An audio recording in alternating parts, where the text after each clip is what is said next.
മതിയടാ പെടുത്തത്. ഈ നാട് മൊത്തം സദാചാരക്കാരെ കൊണ്ടുള്ള ശല്യം. ഉമാരുടെ വാർത്തയേ ഉള്ളൂ ഈ ന്യൂസിലും സോഷ്യൽ മീഡിയയിലും എല്ലാം.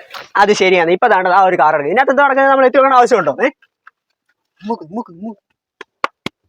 നമ്മളെന്തിനാ മറ്റുള്ളവരുടെ ജീവിതത്തിൽ സ്വകാര്യത്തിൽ എത്തി നോക്കുന്നത്? നീ പറഞ്ഞത് കറക്റ്റ് കാര്യമാണ്. കൂട്ടത്തിൽ നിനക്കേ ഉള്ളു ഇത്തിരി ബോധമുള്ളത്. നിങ്ങൾ അങ്ങോട്ട് മാറി പോലും.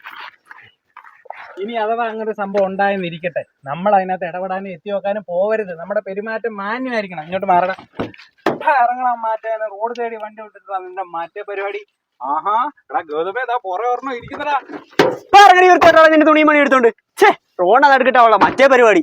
അഥവാ ഇങ്ങനെ ഒരു അവസ്ഥ വന്നാ നമ്മൾ വീഡിയോ എടുത്ത് വരെ നാട്ടിക്കരുത്. ഹലോ ഗൈസ്, ഇവിടെ ഒരു പെണ്ണും ചെറുക്കനും കൂടെ.